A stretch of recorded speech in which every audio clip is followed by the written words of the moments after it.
Assalamualaikum warahmatullahi wabarakatuh. Perkenalkan, saya Mita Sari, dosen program studi Ilmu Administrasi Negara, Universitas Muhammadiyah Palangkaraya. Spesialisasi saya adalah mengajar mata kuliah perbandingan administrasi negara.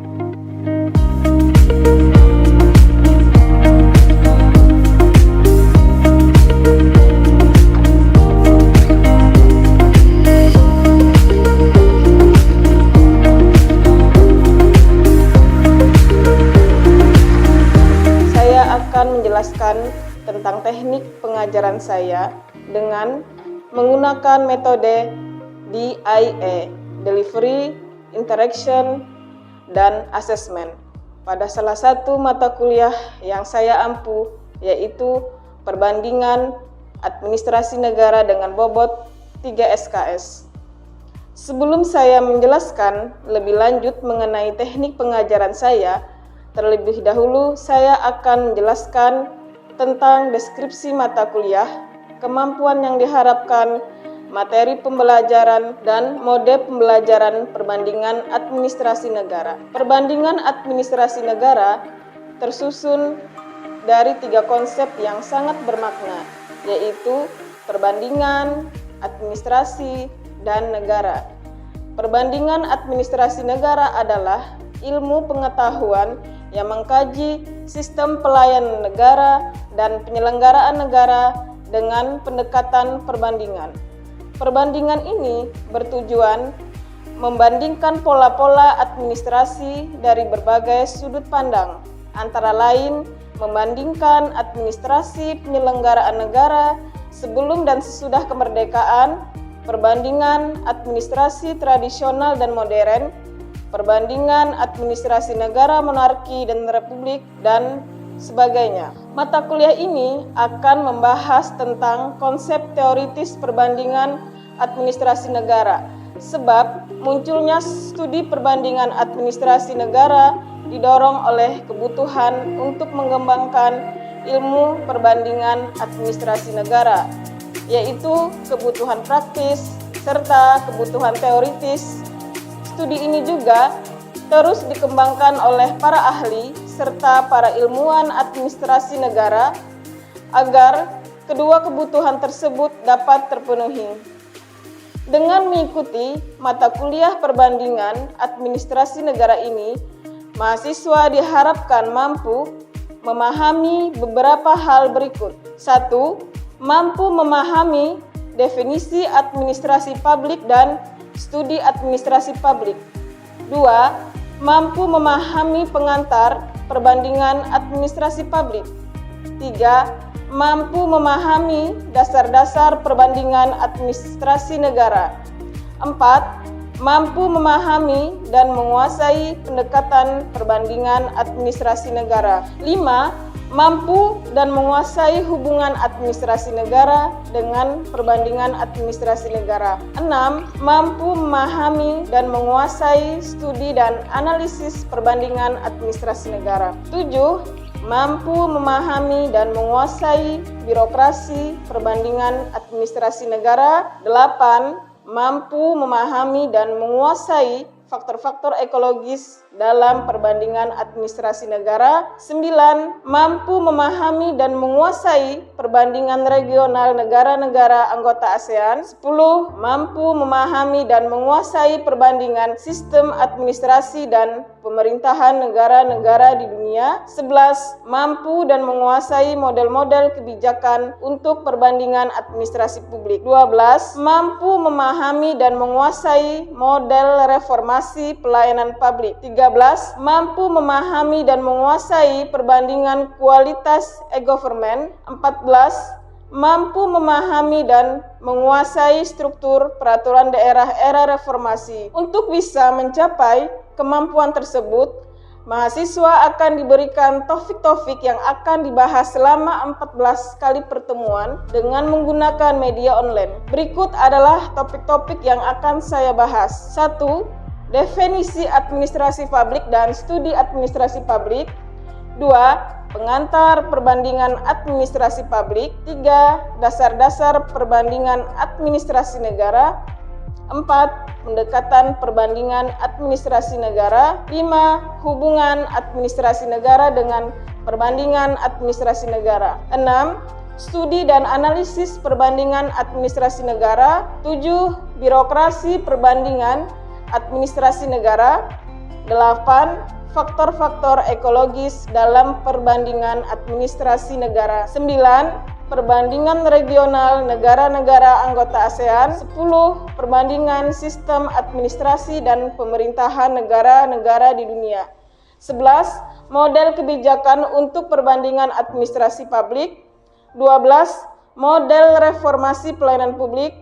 13. Perbandingan kualitas e-government. 14. Struktur peraturan daerah era reformasi. Nah, setelah kita tahu gambaran singkat mata kuliah perbandingan administrasi negara yang saya ampu, selanjutnya saya akan menjelaskan teknik-teknik pengajaran saya dengan menggunakan metode DIE. Yang pertama adalah delivery, bagaimana saya menyampaikan perkuliahan kepada mahasiswa. Ada 2 strategi yang saya gunakan dalam menyampaikan perkuliahan. Penyampaian dengan menggunakan textbook. Textbook yang saya gunakan merupakan karangan dari Sahya Anggara dengan judul Perbandingan Administrasi Negara. Textbook yang kedua adalah Perbandingan Administrasi Publik, model konsep aplikasi karangan dari Dwianto Indiahono, dan textbook yang terakhir adalah Dasar-dasar Administrasi Publik Modern, karangan dari Felix Anigro, dan jurnal-jurnal yang berkaitan dengan studi perbandingan administrasi negara. 2. Tugas secara berkelompok dengan tema yang sudah saya tentukan. Saya meminta kepada masing-masing mahasiswa yang ada di dalam kelompok untuk berpartisipasi secara aktif dalam penyampaian presentasi dan juga ada saluran komunikasi interaktif dan tanya jawab dalam setiap presentasi. Dengan cara ini, saya yakin akan efektif karena membuat mahasiswa dipaksa untuk lebih well-prepared karena setiap orang punya probabilitas yang sama untuk maju setiap minggunya. Teknik yang kedua adalah interaction. Bagaimana saya berinteraksi dengan mahasiswa. Dalam perkuliahan saya, ada beberapa saluran komunikasi yang saya gunakan. 1. Di dalam kelas, saya selalu meminta mahasiswa untuk berpartisipasi aktif untuk bertanya dan mengemukakan isu-isu di kelas agar proses belajar dan mengajar berjalan komunikatif dan 2 arah. 2. Menggunakan media WhatsApp sebagai sarana untuk diskusi di luar kelas, yang mana jika individu mahasiswa belum memahami apa yang saya sampaikan, mahasiswa boleh bertanya melalui WhatsApp. Terakhir adalah metode asesmen.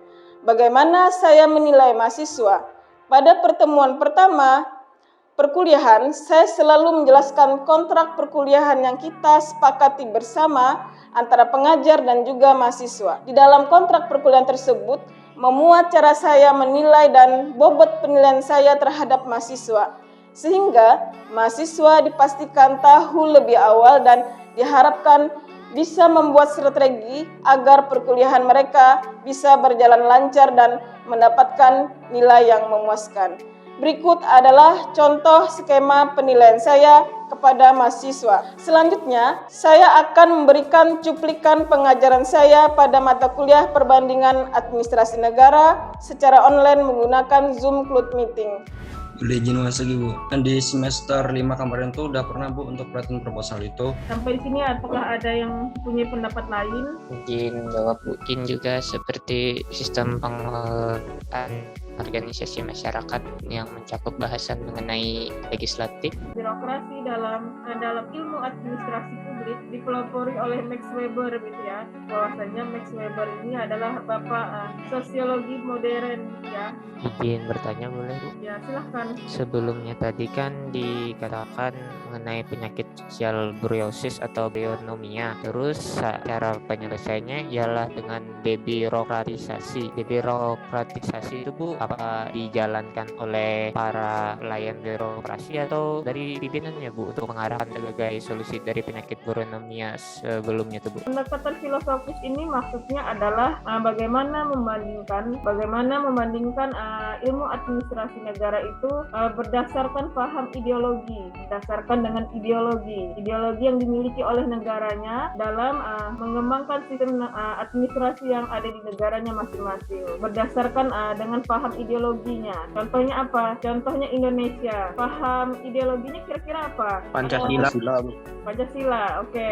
Pelayanan publik itu bisa dikatakan penyebab gitu ya, penyebab utama timbulnya kebudayaan sosial itu gitu ya.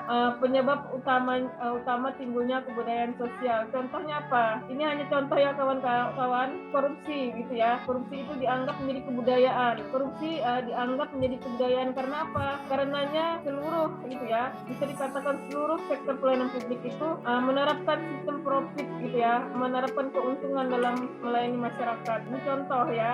Barangkali ada contoh yang lain gitu dalam memahami perbandingan itu sendiri, ilmu perbandingan gitu ya. Silahkan kawan-kawan jika ada contoh yang lain. Pembuatan KTP Bu. Nah ya, gimana pembuatan KTP? Biasanya kalau mau lekas tuh Bu ada orang dalam gitu, jadi mau tidak mau kita bisa memberi imbalan biar agar urusan lebih cepat Bu. Oke, yang lain barangkali? Contohnya pembuatan SIM, Bu. Ya, gimana? Pembuatan SIM. Ya, sama. Yang bisa nembak yang sejam jadi itu, Bu. Oke. Harus bayar lebih. Tapi besoknya Jadi gitu ya. Yang lain lagi kira-kira apa? Waktu Bu, contohnya Bu, Ya, contohnya bagaimana? yang dimana seharusnya misalkan kita kuliah jam 7 Bu, malah jadi bisa jam 8 atau jam Mungkinan ya Bu. Nah, itu tadi cuplikan cara saya mengajar kepada mahasiswa melalui media online. Baik, itu saja yang bisa saya sampaikan dalam video kali ini. Semoga bermanfaat. Sampai jumpa. Wassalamualaikum warahmatullahi wabarakatuh.